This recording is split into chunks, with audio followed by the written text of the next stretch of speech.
Perhaps you have some anxiety over this, perhaps you're excited about it, but channel that energy, whatever it is, towards taking a step towards learning. That's the most important message in all the talks that I give, is to start learning now.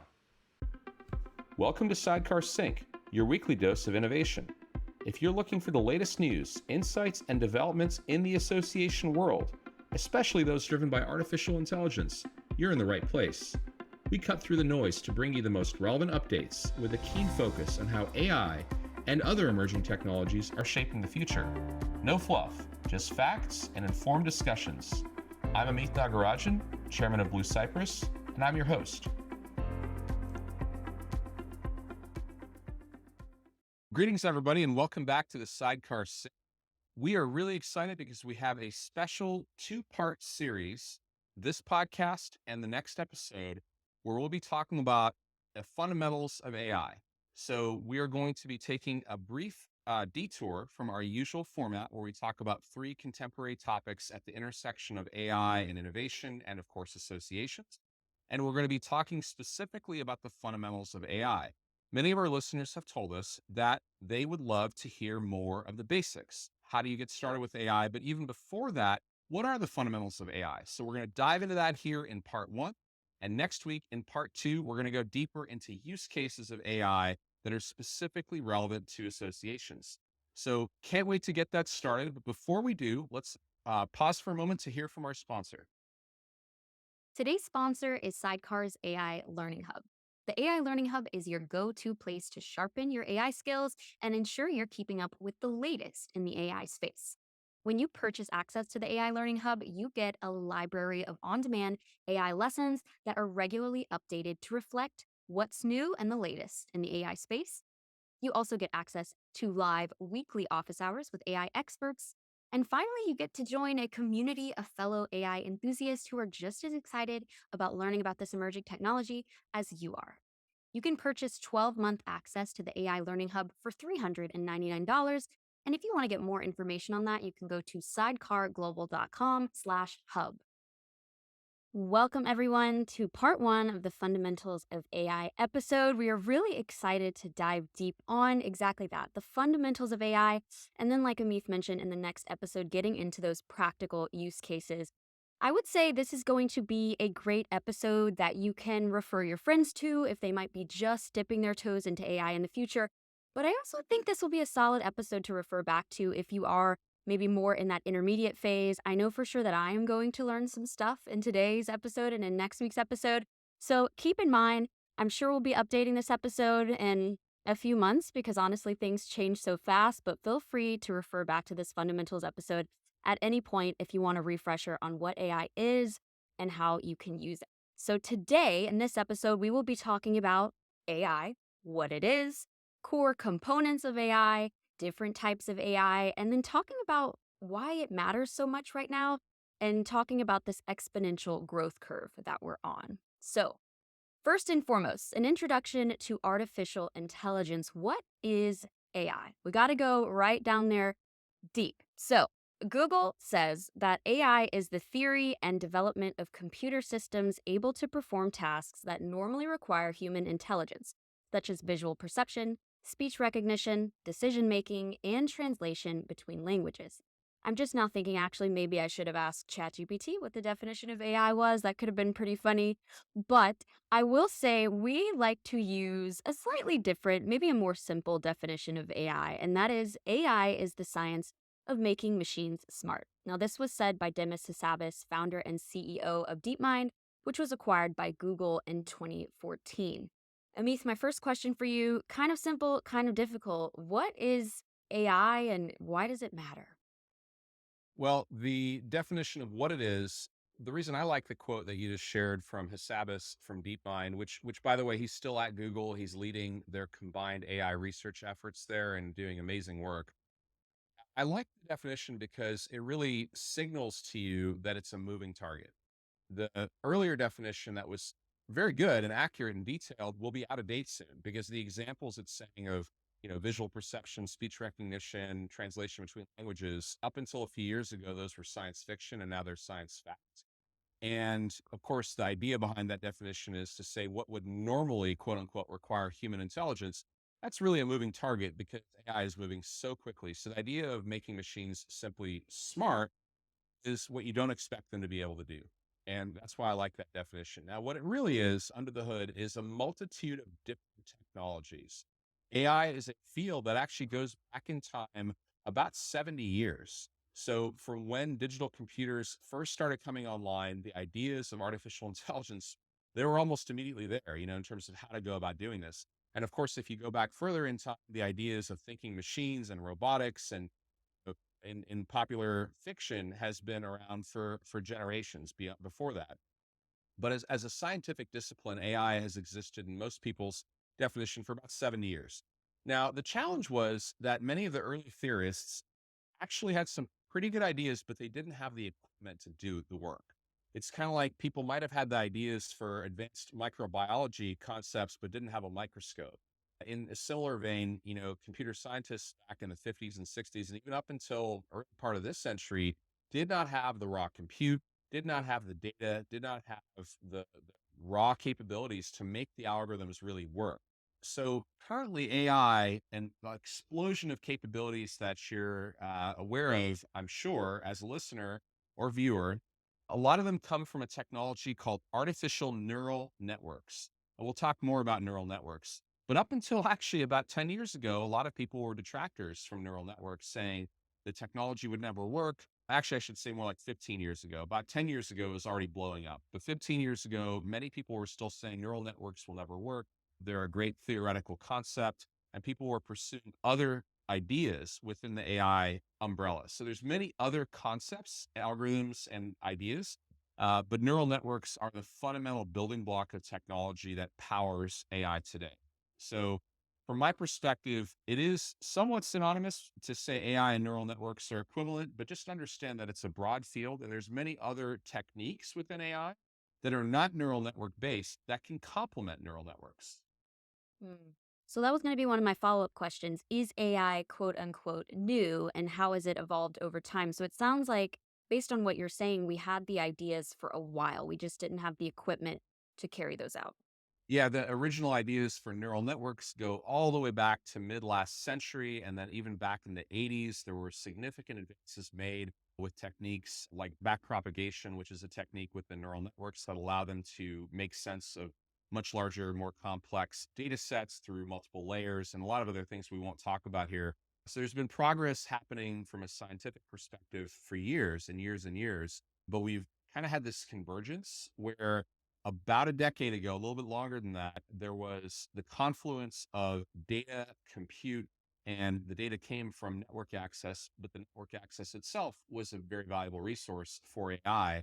And that led to a number of innovations we're going to talk about in this episode and the next. But yeah, the concepts have been around a long, long time.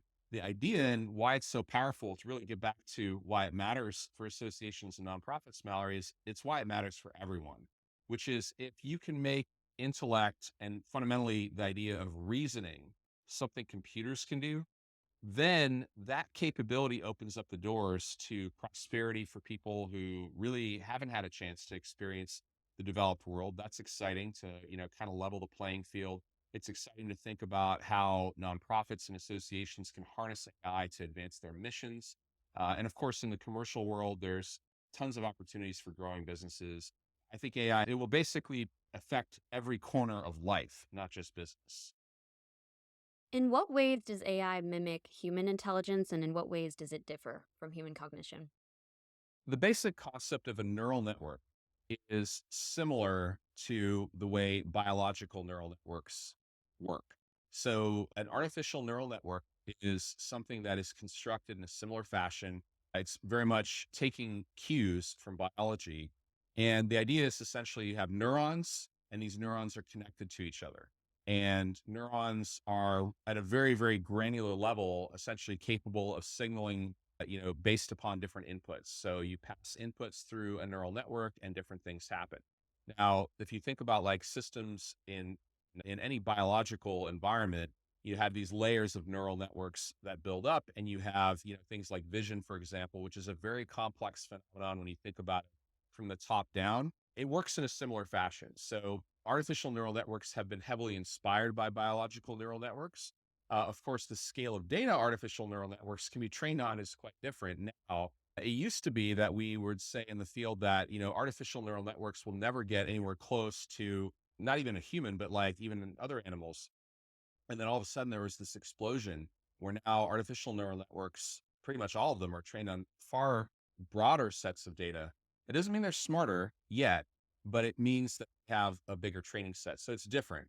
I'll say the thing that's interesting that researchers are really trying to figure out is how you can train a neural network with very few examples and get it to have incredibly high quality. So an example of that would be if you think about image recognition and the millions and millions of images that were needed to train early image classifiers, this goes back about 15 years, and compare that to a baby or a toddler, perhaps. You give a toddler two pictures of a cat and a dog, and if they've seen a cat or a dog even once or twice, they can probably say cat or say dog and identify it.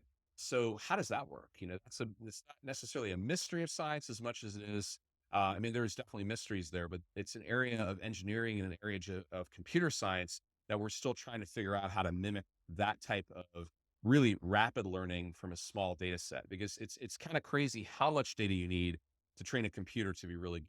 But with scaling, we've actually made these image recognition models, as just one example, far better than any person. So that's one area where there's a significant difference. Is something in biological neural networks allow for far more flexible learning. And you also have generalization. Models today are very narrow in their scope, and we'll talk about that in a bit. But the idea is that, they really are only good at a narrow range of things, whereas humans in particular, but all really biological creatures, right? We have a range of things we can do once we're trained. So those are a couple of main distinctions. Hmm.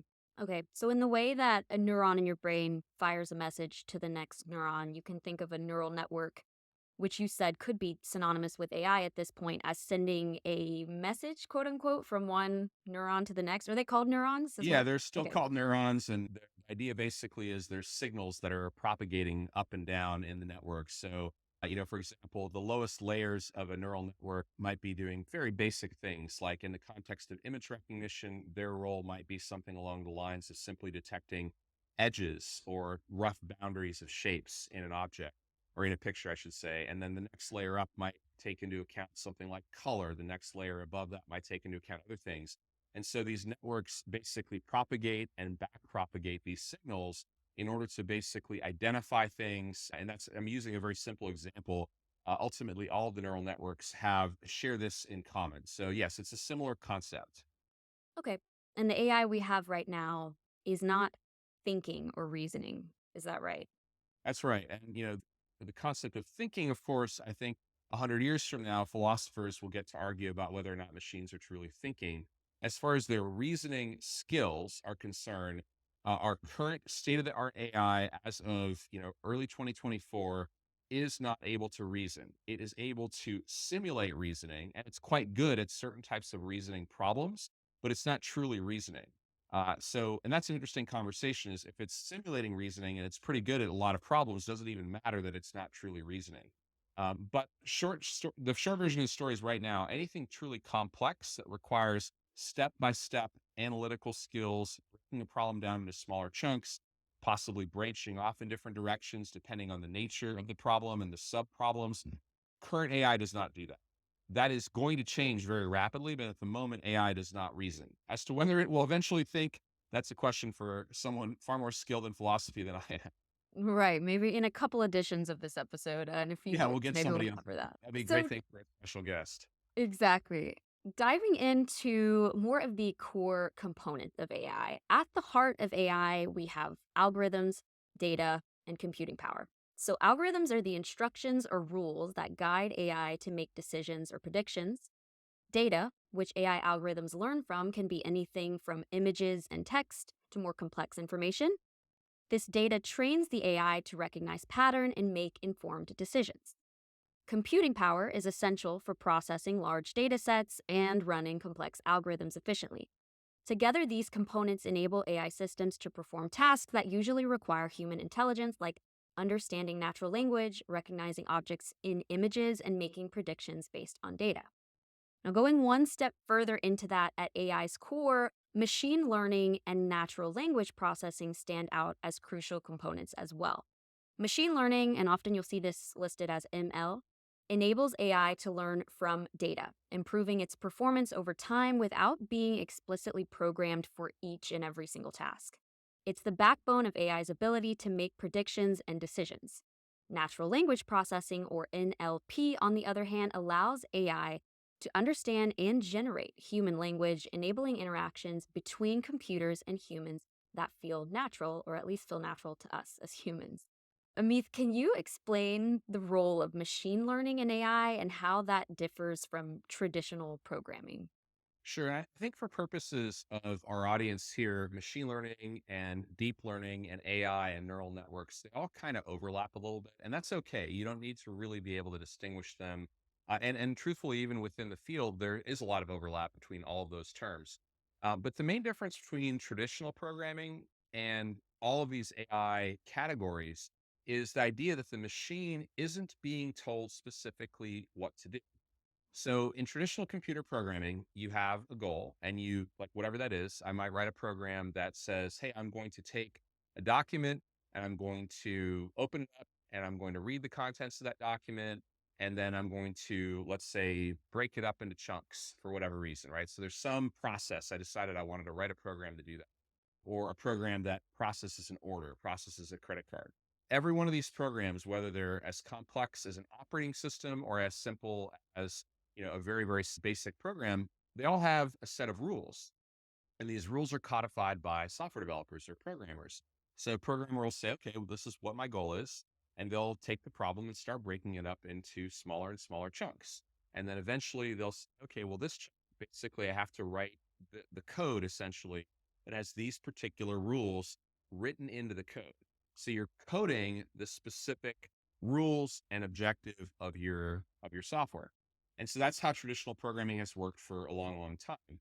In comparison, all of the AI areas work differently. What you're doing essentially is feeding a lot of data into a model. A model is, think of it as like a program. It is a program, but a model has two phases. There's a training phase and there's something called inference, which is basically when you run the model. So when you work with ChatGPT, it's in the inference phase. So the model is trained in some cases for months in the case of these very large models. And then the model builds up through that training process. That's how it's building its neural network. So no programmer goes out and says, here's all these neurons, here's how they're connected. These are the different weights between the neurons. No one does that. That's the training process. Because literally, even in our smallest models today, we have billions and billions of parameters, which basically are a rough analog to neurons and complexity. So there's no individual that's going in there and saying, hey, I know how all this stuff works. In fact, that's a problem of AI we can come back and talk about is no one knows exactly how these things work, which is an issue that is being worked on and I think will be rapidly solved. This field called AI interpretability. But coming back to this idea of the structure and how it works, these neurons basically form through the process of training. So what happens is you have an algorithm, a training algorithm that looks at data, and what it's doing is it's feeding it into the neural network, and the neural network essentially is forming its weights. These weights are essentially the strength of the connections between the neurons. And so this organization process and how the weights and the parameters are structured essentially is the training process. Now, that training process results in a model, and the model ultimately is a computer program, but it wasn't trained by rules. It wasn't trained by me or someone else going in there saying, oh, if this, then do this thing. If this other condition exists, do this other thing. It is based upon the training data. And so we've trained the neural network based on the training data, and then we inference with it, meaning we pass it some kind of input like text or an image or whatever, and then it gives us an output. So it's very different than traditional programming. It's actually kind of hard to get your head around it because you're like, well, how does that work? Like, how does it actually do what it's doing? There has to be some kind of logic in there. And the short answer is it's just a simulation of how biological neural networks work. So it's very different than rules-based programming. Well, this makes the black box of AI make a lot more sense to me because Amit, you and I have talked about how a lot of people who are creating these models out there don't fully understand how they work. And this makes sense to me. At the top of this episode, I said I would be learning things. I actually didn't know that the neural network just comes about. I assumed that that was something we were putting there. So, how is that even possible? Well, think of it almost like a parent kind of shaping the way their child is learning. And in the case of neural networks, there's a lot to it in terms of obviously the algorithm you're using to train it, the type of neural network. There's many different kinds of neural networks that all have different, uses and different pros and cons. And you do have some architectural decisions in terms of network depth and things like that. But ultimately, what's happening in the training process is you're just like taking a baby and feeding it information, right? Jan LeCun, who's the head of AI research at Meta, a brilliant researcher in this field, recently at Davos was quoted as saying something along the lines of our biggest models today, our biggest AI models, have consumed roughly as much information as a child does in the first 3 years of life. So it's not necessarily a great comparison in terms of how intelligent these models are, obviously, but it's an interesting data point in terms of how much information we consume through all of our senses, right? From the moment we're born. And coming back to your question, Mallory, if you think about how the training process works, there's all the algorithmic research to build the algorithms that do the training and to construct the neural network in a particular way. That's the algorithmic work. But then part of the training process is selecting the data, saying, oh, well, what type of data are we going to put in here? And how much data will we put in there? We talk about open source on this podcast a fair bit. And one thing that's important about open source in AI to understand is that there's many pieces that you can open source, but not all open source models necessarily make everything open. So for a model to be open source, the basic algorithm to run it and the weights of the neural network have to be open source, or you can't run it and you can't do other things with the neural network. But there's other things that you might want to consider thinking about. Like, for example, is the data that was used to train the model open source as well? Or do we even have a description of what it is, right? And more model developers, including proprietary model developers, are telling you that. Continuing kind of the growth of a person kind of analogy, if you were to say, okay, well, I'm going to hire an employee, and they just graduated from college, they're 22, they just graduated from a university, you probably want to know what they majored in. You probably want to know which university they went to. Maybe you care about their GPA, maybe you don't, but you probably have some interest in their background. If they're a more experienced individual, you look at their resume, you look at what they've been doing. Well, that's their training data set in a sense. And so, what you train a model on directly influences what the model can do. Is it safe to say that the more layers in a neural network, the more advanced the model? Yes. Okay, so then how have we gone from less layers to more layers? Is that just more compute power? Yep, you Okay. got it. Because layers are computationally intensive, and also to train a model that justifies a lot of layers or has a lot of layers, you have to have a lot of data. And the scale of data, if you think about the convergence of really, really high, compute, a lot of network bandwidth and data, well, it's a lot of it's come together because of the internet scaling, right? The internet's still very early in its life. It's a fairly new technology. People don't realize that, but it's not that old. But the scale of the internet has reached staggering proportions because it's growing at an exponential pace too. In addition to that, obviously compute has been on an exponential curve. So we couldn't do the kind of neural networks we have now, even really 10 years ago for sure. I mean, and probably even a few years ago, a lot of the things we have. A lot of people kind of woke up to AI with ChatGPT in the fall of 22. So it's been about, I guess, 14, 15 months since the popular imagination has been captivated by AI. But GPT 3.5 is what powered the original Chat GPT. And as the numbers indicate, it's the third and a half edition or version of that model. GPT-1 came out, years before that. It was very limited in its capabilities. It was more of like a research project. GPT-2 came out from OpenAI, and that was starting to get interesting, as people started building products on it. And then GPT-3 came out a good, I think, 18 months before ChatGPT came out. And a lot of people, including companies in our family of businesses, were using GPT-3 to build AI solutions before ChatGPT existed. And so the point I'm making is these models have progressively become bigger and more complex and more layered. Last question here, Amith. When talking about natural language processing and computers understanding language as we know it, was that kind of the last piece that made AI explode within the last 14 to 15 months, or have we had that capability for a while?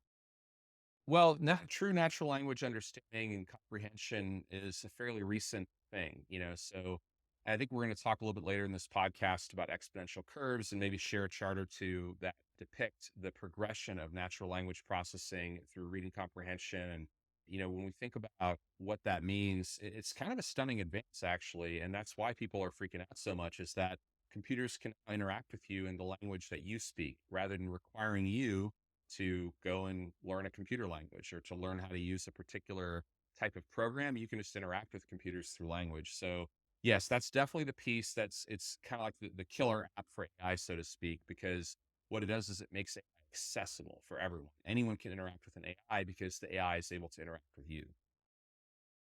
That makes sense. So now that we've talked about core components of AI, we want to discuss the different types of AI that are out there. And we can kind of divide AI into two overall groups. Narrow AI, also known as weak AI, specializes in one task, performing it as well or maybe even better than a human.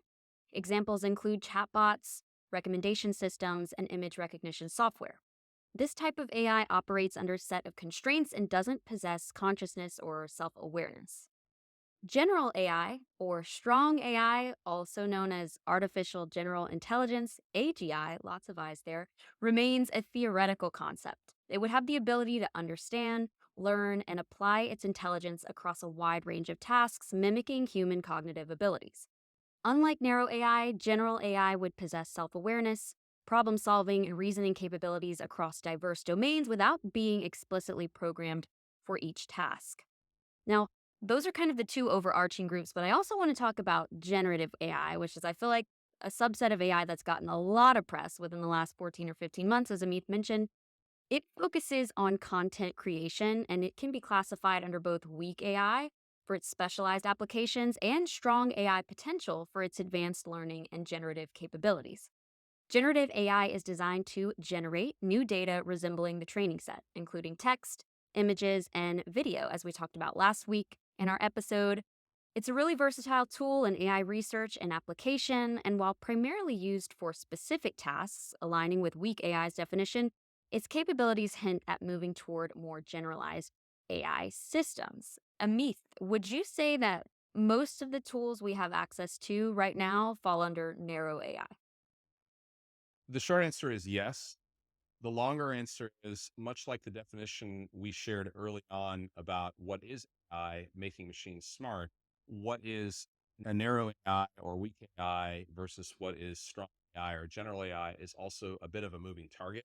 There are some definitional milestones along the way to AGI that I think are quite clear. Strong reasoning skills and the ability to generalize are the key components.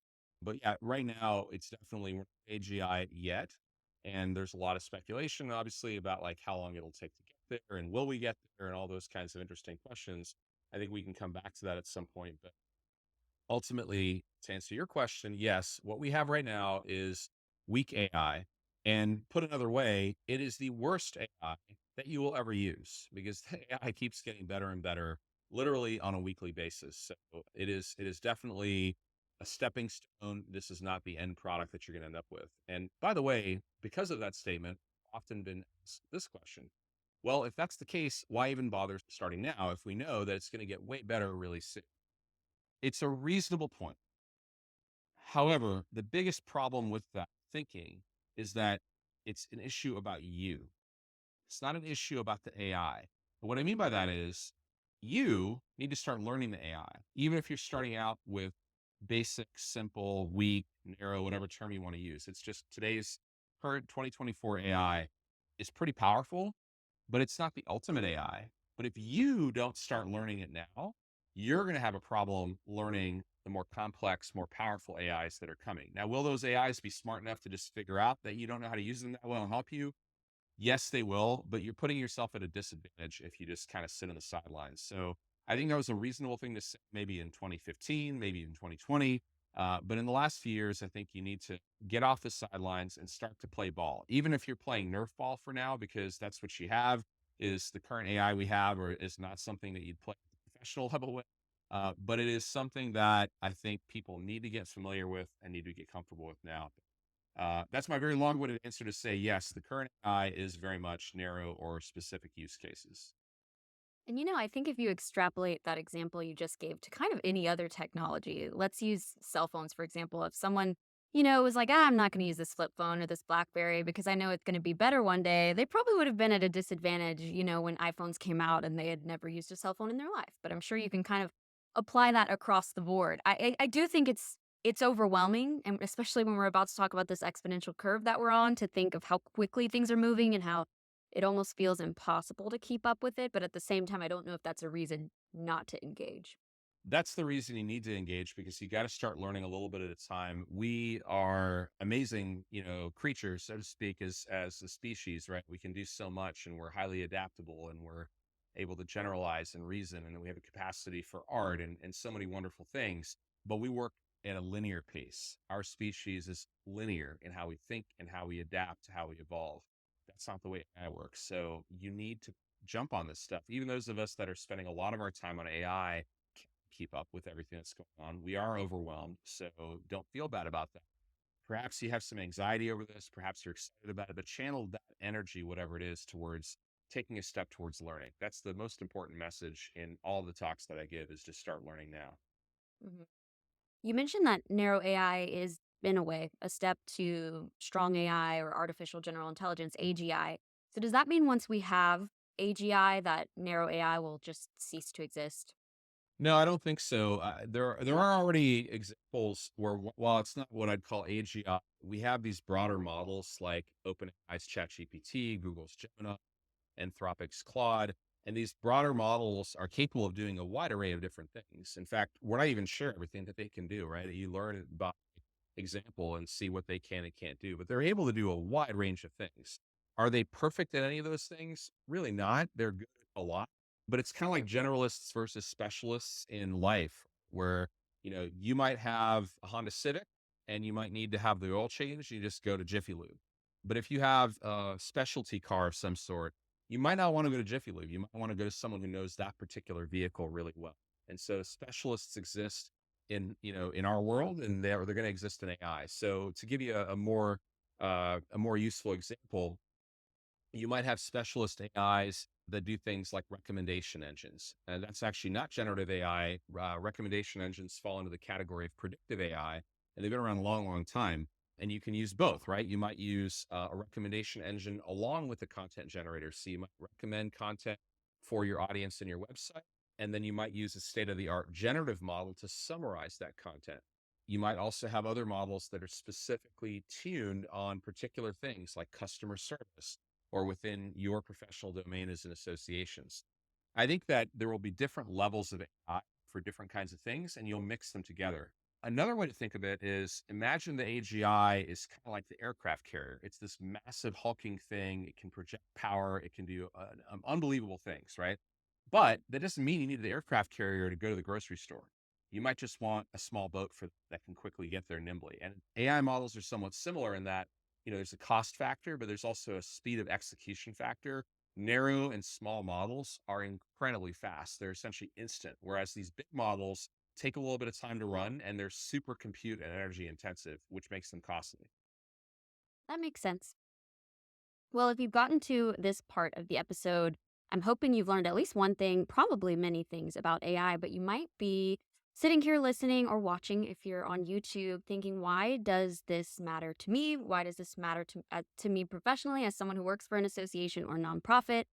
And we think that the potential of AI for associations and nonprofits is huge, and that it can and will revolutionize your operations, your decision making, and your member engagement. AI's ability to analyze data, predict trends, and automate tasks can significantly enhance the efficiency and effectiveness of your organization. So that's one piece, the potential. But parallel to that discussion on AI's potential, we have to consider the pace of advancement. So I want to go a little bit further back in history right now and talk about Moore's Law, which is something, Amit, that you talk about in most of your presentations. Moore's Law predicts the number of transistors on a microchip will double approximately every 2 years, though the cost of computers is halved.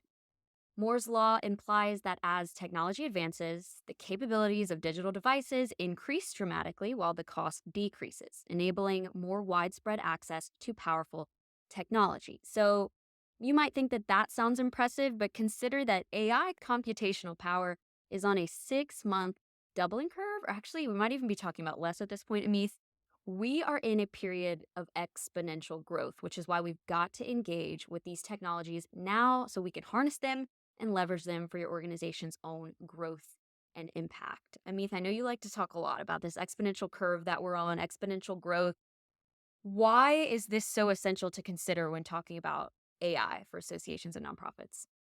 Well, what's happening is because computing power, and then we'll come back to AI in a second, but just raw computing power has stayed on this Moore's law curve, which is, you mentioned the technical definition of the doubling of transistor density, which essentially implies the equivalent, which is cutting cost in half for the same computational power. It basically means that the marginal cost of compute has effectively approached zero. So that opens up an era of abundance in terms of things you can do with compute. One of those things is AI. AI is obviously an application of compute, but it requires other elements to be successful, including data. And the thing about data is that data has also been on an exponential curve due to what's happened on the internet. And so AI is growing at a faster pace, partly because of the convergence of those two exponential curves, but also because there's just a tremendous amount of capital flooding in. And so there's an insane amount of research happening and there's tremendous progress being made on the algorithmic front. And when we say algorithmic front, we're saying essentially, look, you're not just pumping more and more data into the same program, essentially. You're coming up with new programs, new ways of doing neural networks, new architectures that are more powerful. And that's one of the reasons you see this happening so fast. Now, there could be an argument out there like, will we stay on a 6 month doubling curve? Will that slow down a little bit? I would I would suggest to you that it doesn't really matter, that even if we're on a doubling curve that's no better than Moore's law in terms of speed, we're still in for a really crazy ride. So all of that equates to capabilities that affect business and society. And therefore, the rate of change being so rapid means there's opportunities and there's also risks. And that's why people have to pay attention to this, is because you can't just insulate yourself and say, we're not going to change. We touched on this a little bit earlier, but I want to get into it a little bit more. How can you not feel like you're going to be left behind when things are changing so quickly? Like, I would even argue maybe as much education as you do, like, you can't possibly keep up with what's happening. What do you say to that? Well, like a lot of things in life, I don't have a great answer for this because I too feel overwhelmed and I spend a lot of my time doing this and it's my background. So I'm pretty well positioned for the AI changes that are happening, but I also feel overwhelmed a lot of times. So I think part of it is you just have to get comfortable feeling overwhelmed at times. But the key to that is you don't put your head in the sand and say, oh, I hope this doesn't, me. You realize it's going to, and you look at it and say, well, I can't do everything. I can't stare down this mountain of knowledge I need to consume. Let me pick a piece of it. Let me learn something. So you start off by just learning broadly, like what is this stuff and how can it affect me as a person? How can it affect my organization? And then you pick and choose. You say, oh, that looks interesting over there, or oh, this particular capability could really help improve member service, or it could, change the game in terms of the way our field does its work. And you have to narrow your focus. So that's, I think, the key is it goes back to concepts of just how do you run a business? How do you run your life? You have to pick narrow priorities and then stay focused on them. I think that, exponential growth is a hard concept to really get your head around. I spend time speaking with audiences all over about exponential growth and exponential associations in this era we're entering into. There's actually one chart that I'd like to share with our viewers. For those of you that aren't familiar, we run this podcast as both a podcast through all the channels you're listening through and also on YouTube, where you get to see us and in a moment see some additional helpful visual aids. So I'm going to share a slide here that talks about a particular set of growth curves that I think are quite interesting. So for those of you that are watching on YouTube, you can see on your screen a pretty interesting chart. And I'll do my best to describe it for those of you that are listening. So what we're seeing on the screen are capabilities within the domain of AI and how they've progressed over a period of time relative to human performance. So on this chart, we have a horizontal line that says zero, about three-quarters of the way up the chart. And it says human performance as the benchmark is set to zero. And so essentially what we're doing here is comparing different capabilities of AI relative to the average person. That's basically what this chart's trying to do. And then what the chart shows are five different lines. The first one on the left, starting in the late 1990s, is handwriting recognition. When people first started trying to tackle computers' ability to recognize handwriting. And what the chart shows is a pretty slow progression. So to get from the point where the computers were able to go at all, like do anything with handwriting recognition, to just being at, effectively a small fractional capability relative to our skills took a number of years, lots of research, lots of investment. And in the late 90s, that happened. And the original application actually, as a little trivia tidbit, was to read zip codes. So the Postal Service obviously processes a crazy amount of mail. And so how do you read those zip codes? They're all written in various different kinds of handwriting. There's cursive, there's block letters, there's my handwriting, which I don't even think the best I can read today. But all of these different variations were out there. So it took a while. And so for those of you that are on the audio only, it took a good, about 7 years just to get kind of to the point where it was respectable. So it still wasn't human level in like 2005, but it kind of hovered there for a while. It was really useful for specific use cases like zip code recognition, reading checks. So banks were able to deploy the technology to validate that the checks were valid, but also later on this enabled things like mobile check deposit that most of you probably are familiar with. And really those capabilities only got good enough to really deploy at scale until, really after 2010, 2011. So the deep learning revolution really happened in the early part of the 2010s, and that enabled, as the name implies, deeper neural networks with far more layers and the ability to communicate between those layers more effectively. And that resulted in all of a sudden, right? It's a success overnight that was made over decades. Handwriting recognition achieved human parity in around 2015, 2014 timeframe and has gotten a little bit better from there. But the research essentially kind of stopped because once we got to human parity, we were pretty much good. The next curve is speech recognition. So we see a green line on the screen now, also starting where people were trying to play with this back in the 90s, really didn't make much progress. And then it was really slow progress all the way to the early 2010s when we were at like, 20%, 30% capable. If any of you have ever used a product from the old days called Dragon Naturally Speaking, it was a really cool dictation tool that you could plug into Microsoft Word and it would kind of sort of a little bit, transcribe what you said. And one time I actually dislocated a finger and broke some other stuff in one of my hands and I couldn't type. And I tried to use the thing for a period of like several weeks and it was painful because it just, even typing with the other hand, I was able to do it faster than that tool worked. So, and it was not a programming injury, by the way. But anyway, I found early on that it was basically hard to use. Then all of a sudden, right, we had this capability come to us in the form of Siri, Google Assistant, Amazon Alexa, and you were able to sort of talk to these assistants, but they were able to only understand, a little bit of what you said. Same thing started to happen is, mid 2010s, we go almost vertical because deep learning catches up. You're able to pass massive amounts of training data, and the neural networks are able to understand speech. And I'll go a little bit faster through the rest of these. We have image recognition, reading comprehension, and language understanding of the other three curves in this chart. People didn't really even try image recognition until kind of the late 00s. I mean, there were research projects years before that, but ImageNet was a big project that started around that time, and it was originally very slow. It was very poor quality. And the same thing happened is there was a project out of the University of Toronto called AlexNet, which was the first real application of deep learning that blew people's minds in the ImageNet competition, where they got to radically better performance very, very quickly. And that just got better and better. And those of you that are looking at the screen can see that image recognition is the domain of computers now. They're far better than we are at recognizing objects, but also really picking out a lot of subtle details that we will miss. And then if you look further on the chart, reading comprehension and language understanding, I really like to point these out to people because these lines are nearly vertical. So even though in the field of AI, reading comprehension and language understanding were thought to be, these essentially not only gold standards, but grand challenges of sorts, right? Where they're like things that you don't know actually at all how you're going to get there, but you know that they're incredibly powerful.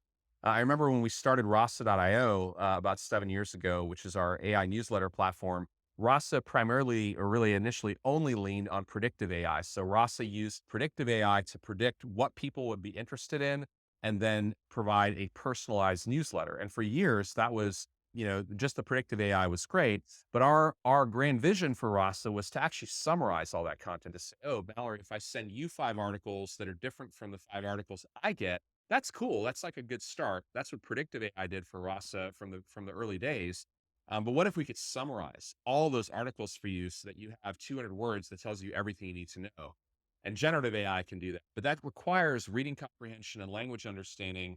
And basically, the big innovation there was in the the latter part of the 2010s. There was this new neural network architecture called transformers that revolutionized everything, and that's what all of the current AI is based on, pretty much. But the important thing to look at is we went from zero to better than human performance on reading comprehension in about 3 years, and on language understanding in about a year and a half. And this is because exponential growth is compressing everything. So language understanding is a radically more complex discipline and endeavor than handwriting recognition. Yet, in comparison to 20 plus years of pursuit to get to human parity, we did that with language understanding in 18 months.